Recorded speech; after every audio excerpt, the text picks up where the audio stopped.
Okay, so don't get me wrong, I'm all for delaying gratification. I think that's great.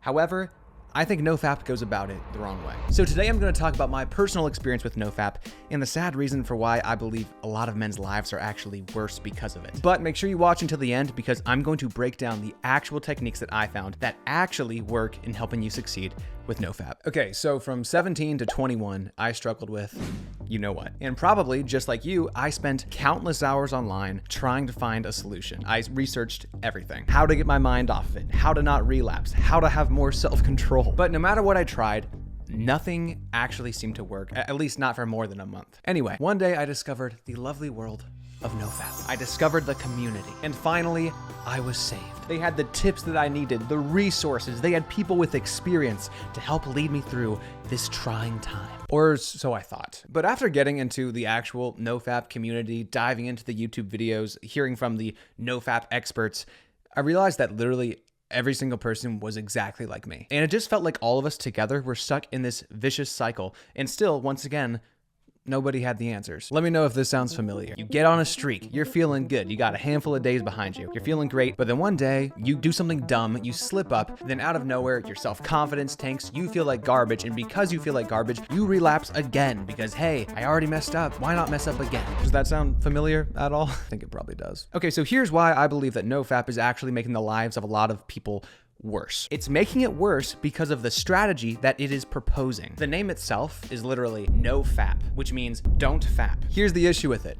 It's negative. No is literally in the title. The problem with a strategy that's literally called NoFap is that it is only telling you what you can't do, and humans historically have never done well with that. When Adam and Eve were in the garden and God said, hey, you can eat everything except for that, what happened? They ate from that tree. When your mom told you that you can't have a cookie out of the cookie jar, no cookie. As soon as she turned her back, what did you do? And when Congress told Hillary she can't erase her private emails, what happened? Okay, you get the picture. Maybe I'm getting carried away. The issue that I have with NoFap, and the reason I believe it's hurting a lot of people's lives, is because it's putting so much attention on something, and all it's saying is no. Humans do not like hearing no. Humans like hearing yes. So ultimately, the problem with NoFap is that it says no to this area of life, but it doesn't offer any type of viable alternative. It just says no.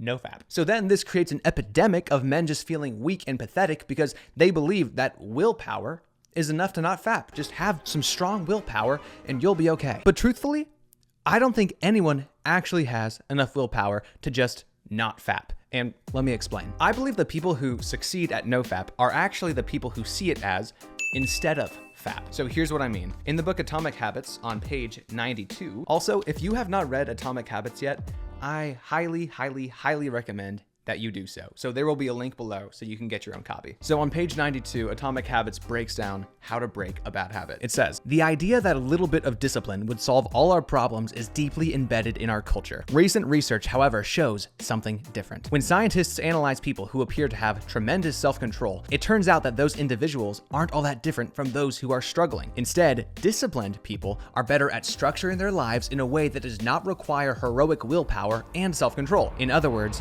they spend less time in tempting situations. That piece right there from Atomic Habits fully engulfs my issue with NoFap because it's not about willpower. I believe that NoFap completely preaches that you just need heroic willpower. You just need to power through. Hey man, just don't do it. But truthfully, I believe we're being sold a lie if we actually believe that that is how you can beat temptation. As Atomic Habits mentions, the people who seem to have more willpower or self-control, whatever, don't tend to actually have more measurable self-control or willpower. Instead, they just spend less time in tempting environments. They are better at avoiding the situations where they need willpower and self-control. So to sum up this section, I believe NoFap really just sets men up for failure and to feel like a failure because it's preaching to them a strategy that really doesn't work and has never worked in all of humanity. Just don't do it.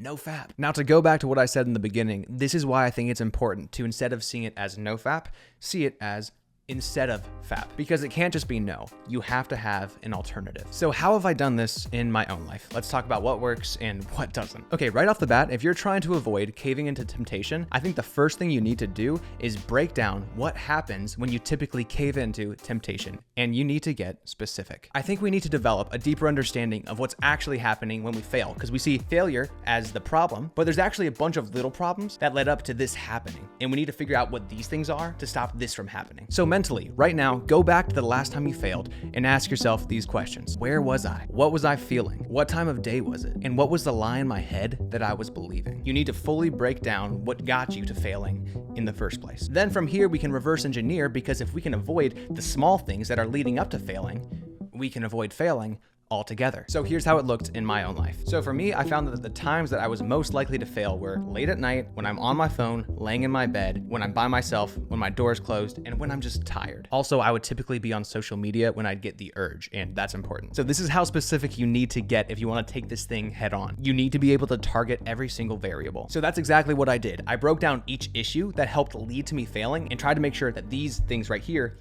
don't happen anymore. So specifically what I did is, being tired is totally fine, but I found out that laying down with my phone was not helping anyone. So I made a rule that I will no longer lay on my bed while holding my phone. I know it sounds extreme, but if you actually want to kick this thing, you need to be extreme. Another rule I made is that I started charging my phone outside of my room. So if my phone was low on battery, if I needed to charge it, I had to get out of my room and go out and be where people were, or at least in a more public space. On top of that, I made a screen time password for Safari and YouTube. So if for some reason, if I didn't have the self-control to not lay down with my phone, either way, I only had 5 minutes before the screen time password would lock me out. And then finally, I erased all social media. I don't keep social media apps on my phone if I don't have to for work. And if you haven't done this yet, I just highly suggest that you do. Those apps are literally built for you to be a slave. So finally, by doing all these different things, I was able to fully deconstruct the environment that was optimal for failing. So now I didn't have to rely on self-control so much, because my living environment was not one that made falling to temptation